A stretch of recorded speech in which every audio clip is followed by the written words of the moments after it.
Friend, कैसे हैं आप सभी। आप देख रहे हैं डिफरेंट एंड यूनिक क्लासेस, जहां पर आपको मैथ के क्वेश्चन को सबसे अलग तरीके, डिफरेंट एंड यूनिक तरीके से समझाया जाता है। सवाल में देखो, परसेंटेज का सवाल है, काफी बड़ा सवाल है, देखने में तो काफी हार्ड भी लग रहा होगा आपको। बट इस सवाल में ऐसा कुछ भी नहीं है। अभी हम आपको जब इसका तरीका समझाएंगे तब आप भी कहोगे सर ये तो बहुत ज्यादा इजी है। देखो, सवाल कोई भी हो, हर सवाल इजी होता है अगर आपको समझाने वाला और आप समझने वाले दोनों अच्छे हैं तो। वरना अगर समझाने वाला अच्छा है और समझने वाला अच्छा नहीं है तो भी सवाल समझ में नहीं आएगा, और समझने वाला अच्छा है और समझाने वाला भी अच्छा नहीं है तो भी सवाल समझ में नहीं आएगा। तो आपको भी समझना चाहिए, हम तो आपको समझा ही रहे हैं। सवाल में देखो, देखो कितना भी बड़ा सवाल हो, आपको कभी सवाल देख कर डरना नहीं है। आप करते क्या हो, सवाल देख के डर जाते हो, और यही आपकी सबसे बड़ी गलती है कि आप उस सवाल को नहीं कर पाते हो। क्यों? डरने के बाद कोई भी किसी काम में सफल नहीं हो सकता है। इसलिए सबसे पहले आपको क्या करना है, अपने माइंड से जो मैथ का डर है इसको आपको बाहर निकालना होगा। अगर आपको सवाल नहीं आ रहा है तो कोई बात नहीं, उसको समझो, ट्राई करो, बट डरने की क्या जरूरत है। सबसे बड़ी गलती यही है कि बच्चे मैथ के नाम सुनते ही डर जाते हैं, और यही डर उनको सवाल का आंसर नहीं निकालने देता है। तो सबसे पहले आपको अपने माइंड से वो जो डर लगा हुआ है मैथ का, इसको बाहर रख दो और अच्छे फ्री माइंड से सवाल को करो। सवाल को देखो, कोई भी सवाल हो, आप उससे हमेशा छोटे छोटे स्टेप में पढ़ेंगे और उसको डिवाइड कर देंगे, स्टेप में डिवाइड कर देंगे। जैसे हमने इस सवाल को डिवाइड कर रखा है 4 स्टेप में, ठीक है। तो हम इसका पहला स्टेप पढ़ते हैं। राम एक बाइक अंकित मूल्य पर 10% डिस्काउंट करके खरीदता है। देखो, हमेशा याद रखना, परसेंटेज का कोई भी क्वेश्चन हो, अगर उसमें आपको मानना पड़े तो आप हमेशा 100 नंबर मानना, क्योंकि 100 एक ऐसा नंबर है जिसका परसेंटेज और नंबर दोनों सेम होता है। 100 का 99% 99 होगा, 100 का 50% 50 होगा। हमने माना कि बाइक का अंकित मूल्य 100% है, ठीक है। अब 100% है, अब इसमें बोल रहा है कि 10% का लॉस हो, 10% डिस्काउंट मिलता है, तो 10% 100 का कितना हुआ है? 10। तो हमने 100 में से 10 कम कर दिया, अब कहाँ रह गया है? 90।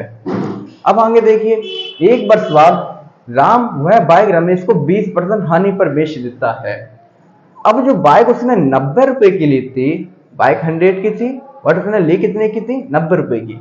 अब 90 में 20% लॉस हुआ है, ना कि आपको 100 में, क्योंकि बाइक उसने 90 की खरीदी थी, इसलिए जो लॉस हुआ है वो 90 में हुआ है ना, 20%। इसलिए अब 90 का 20% आपका कितना हुआ है? 18 रुपए। 9 दूनी 18, 10% आपका हो गया 9 रुपए, और 20% हो गया 18 रुपए। तो आपने इसमें कर दिया 20% का लॉस। अब आपका कितना रह गया है? 72%। अब आप देखो आगे, एक वर्ष बाद रमेश वह बाइक 50% प्रॉफिट पर रंजन को बेच देता है। अब जो रमेश के पास बाइक 72 रुपए की मिली है, वो उसको 50% प्रॉफिट लेकर बेचता है। अब आप बात समझो, उसने कितने की ली थी? 72 रुपए की, और उसको जो प्रॉफिट हुई है वो 72 का 50% हुआ है।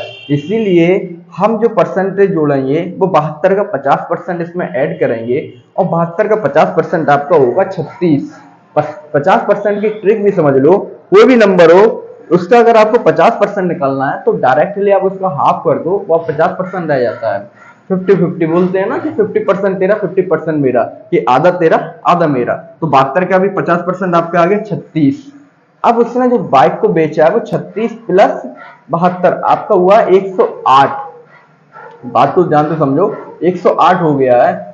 यदि रंजन 32,400 का भुगतान करे तो बाइक का अंकित मूल्य ज्ञात करो। हमें ये बताना अंकित मूल्य, जो हमने माना था ना 100, ये हमको निकालना है, ठीक है। अब उसने जब बाइक बेची थी तो उसने 108% पे बेची है, और 108% रुपए में कितने हैं? 32,400 रुपए। क्योंकि रंजन को जो 108% में बाइक मिली है, उसके बदले में उसको रुपए जो देने पड़े हैं वो 32,400 रुपए देने पड़े हैं। इसीलिए 32,400 रुपए आपके 108% के बराबर होगा। हमने कर दिया 108% बराबर 32,400। अब समझो, हमसे पूछ रहे अंकित मूल्य। अंकित मूल्य कितना है आपका? 100%। अब 108% में आप 8% माइनस करोगे तब 100% आएगा, है ना। तो ये टफ तरीका है, इस तरीके से आपको नहीं करना है। जब भी हमेशा याद रखना, जब भी आपको कोई भी वैल्यू पूछी जाए तो आप हमेशा एक की वैल्यू निकाल लेना। कोई भी सवाल हो, इस सवाल की बात नहीं, हर सवाल के लिए बता रहा हूं। जब भी आपसे किसी की भी वैल्यू पूछी जाए कि 10 पीस की वैल्यू बताओ, 20 पीस की बताओ, 40 की, तो आप हमेशा एक पीस का रेट निकाल लेना, उसमें फिर 40 का मल्टी कर देना। जैसे आप मार्केट में कोई चीज लेने जाते हो तो आपको हमेशा 1 kg 1 लीटर 1 पीस का रेट बताता है। अब आपको 30 पीस चाहिए तो आप क्या करते हो, 30 का मल्टी कर देते हो। सेम यहाँ पर भी हमें करना है, हमको निकालना है 100% और आपको दे रखा है 108%। तो 108 का हम लगा देंगे डिवाइड, क्योंकि डिवाइड से होता क्या है, जब हम किसी संख्या से डिवाइड लगा देते हैं तो हमारा एक पीस का रेट रह जाता है। जैसा मान लो आपके 5 पीस का रेट 50 है, 5 पीस का रेट 50 है, तो एक पीस का रेट 10 हुआ, हमको पता है।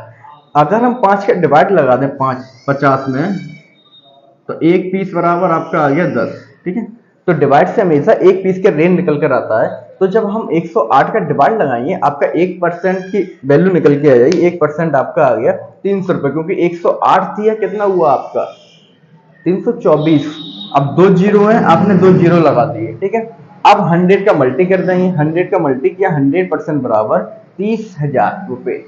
ठीक है, तो इस तरीके से जो अंकित मूल है वो उसका कितना निकल कर आया है, 30,000 रुपए। तो फ्रेंड, कोई भी मैथ का क्वेश्चन हो, अच्छे से पढ़ो, समझो और उसको स्टेप में डिवाइड करो, और पहला स्टेप पढ़ो, उसको सॉल्व कर लो, फिर दूसरा पढ़ो, फिर उसको सॉल्व कर लो। इस तरीके से आप मैथ का हर सवाल सॉल्व कर सकते हो। ठीक है फ्रेंड्स, ओके।